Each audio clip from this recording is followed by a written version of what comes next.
Hai, apa kabar semuanya? Semoga kabar Anda baik-baik saja. Terima kasih karena sudah memberikan support dan juga kesetiaan Anda untuk membangun channel Codot Film. Yuk kita lanjutkan alur ceritanya, sambil siapin kopi dan cemilan, setting suara volume full. Gasken, itu normal untuk ditekan oleh keberanian seperti itu, tetapi Xiao Wu tersenyum. Jika orang-orang ini, mereka dapat menangani mereka dalam kondisi mereka saat ini. Saya ingin berterima kasih kepada pihak lain. Jika seseorang yang kejam seperti Ygritte keluar dari sana, aku tidak akan bisa bertahan sedetik pun. Pertama, gunakan tembus pandang untuk menghindari orang-orang ini. Jinwu menggunakan mana yang tersisa untuk menggunakan tembus pandang. Wuh! Wujud Jinwu mulai kabur. Seperti yang diharapkan, para ksatria yang berlari menuju Jinwu berhenti. Tapi saat ini pesulap menggunakan skill Investigating Eye. Lonceng Jingle terdengar. Jinwu menoleh ke arah suara itu. Apa? Seorang pesulap yang keluar dari portal sedang melantunkan mantra. Jinwu melihat tanda seperti mata pada pesulap. Momen yang menarik perhatian itu. Gaib Jinwu tidak dikunci. Sialan. Itu dihitung salah di awal. Shu 1. Shu 1. Para ksatria yang berdiri kosong seperti tiang telegraf berbalik ke arah Jinwu pada saat bersamaan. Seperti adegan dari film horor. Lalu datanglah gelombang keperakan. Jinwu melebarkan matanya dan menggertakkan giginya. Bang! Dia meninju kepala salah satu ksatria yang berlari kencang. Ksatria itu mati seketika. Ksatria telah tersingkir. Ada cahaya dingin di mata Jinwu. Membunuh. Gunakan skill pembunuh. Efek horor telah diaktifkan. Semua kemampuan lawan akan menjadi minus 50% dalam 1 menit. Meskipun banyak ksatria menjadi tumpul karena efek yang menakutkan, mana mereka hanya tersisa 90%. Keterampilan membunuh perlu mengkonsumsi 100 mana. Tidak bisa digunakan 2 kali. Tapi butuh 1 menit seperti ini. Dalam 1 menit setelah nilai kemampuan monster itu menurun, Jinwu mulai mengalahkan para ksatria itu. Bang! Klik! Bang! Klik! Menghilangkan ksatria dengan kecepatan yang menakutkan. Bang! Bang! Klik! Tapi dibandingkan dengan ksatria yang tersingkir, ada lebih banyak ksatria yang keluar dari portal. Langkah, langkah, langkah, langkah. Selama pertarungan putus asa, Jinwu juga memeriksa waktu. Pukul 00:03 menit 19 detik. 3 menit 19 detik. Berapa poinnya? Bisakah saya keluar sekarang? Tidak ada energi yang tersisa untuk terus melihat jam tangan. Saat ini, para ksatria terus keluar dari portal. Meskipun dia mengalahkan ksatria yang tak terhitung jumlahnya, dia benar-benar tidak bisa menahan angka yang terus keluar.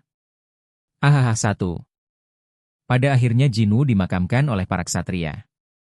Skill, ketekunan, telah diaktifkan. Nilai stamina yang terus menurun mulai terlihat. HP, 1036-10-270. Berapa lama waktu telah berlalu? Pukul 00:05 menit 8 detik. Sudah cukup lama. Keluar. Dikelilingi oleh para ksatria, Jinwu berjuang untuk menyentuh saku belakangnya. Tapi putus asa. Renyah, itu adalah suara batu yang kembali secara instan terlepas dari tangan dan jatuh ke tanah. Batu bulat kembali terguling setelah ditendang oleh seorang ksatria. Tidak. Jinwu buru-buru mengulurkan tangannya, tetapi dihentikan oleh para ksatria. Segera, para ksatria juga mulai menyerang dari atas. Sesak nafas. Aku tidak bisa lagi bernafas dengan normal. Skill ketekunan telah diaktifkan. Skill ketekunan telah diaktifkan. Kesadaran berangsur-angsur kabur. Bang! Bang! Bang! Saat dia dilumpuhkan oleh para ksatria, ada suara mengejek datang dari suatu tempat. Bukankah kamu yang membawa ini sendiri? Kenapa kamu tidak mengambil jalan yang aman dan bersikeras untuk mengambil risiko? Merupakan keajaiban bahwa pemburu level A bisa menjadi pemburu level B atau C level, bukan? Pada akhirnya, Anda hanya sejauh ini. Bising. Yang membunuhmu adalah dirimu sendiri. Kubilang, ini terlalu berisik. Bang bang. Para ksatria yang mengepung Xiao Wu terbang sekaligus.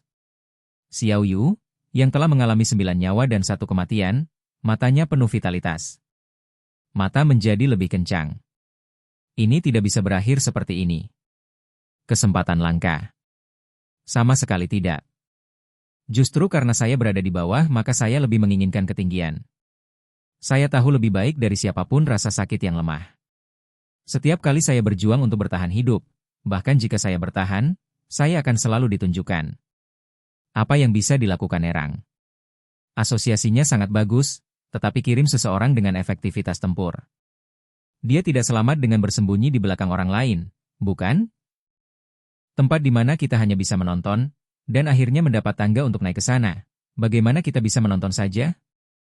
Mustahil. Aku ingat. Suara yang baru saja terdengar di kepalaku. Ini adalah suara orang-orang itu. Suara-suara yang telah berbicara tentang saya di belakang saya. Nah, Anda bisa tertawa semau Anda. Saya akan berjuang sampai akhir. Kekuatan fisiknya 10, tidak, itu 1. Aku akan berjuang sampai akhir untukmu. Selama aku bisa bergerak, aku akan bertarung. 1. Jinwu melempar tubuhnya. Klik. Pukul tinju. Pelindung dada ksatria itu penyok, dan ksatria itu dikirim terbang. Ksatria lain yang bertabrakan dengan pria itu juga jatuh ke belakang. Para ksatria menyerang lagi. Gerakan Jinwu juga menjadi lebih intens. Bang. Bang. Bang. Baik itu tinju, siku, lutut, atau jari kaki. Selama ksatria menyentuh tubuh Xiao Yu, mereka akan dikalahkan tanpa kecuali. Tingkat kelelahan melebihi 70. Oke guys, jangan lupa like, comment, share, and subscribe di channel Codot Film. See you next video, PHC out and bye-bye.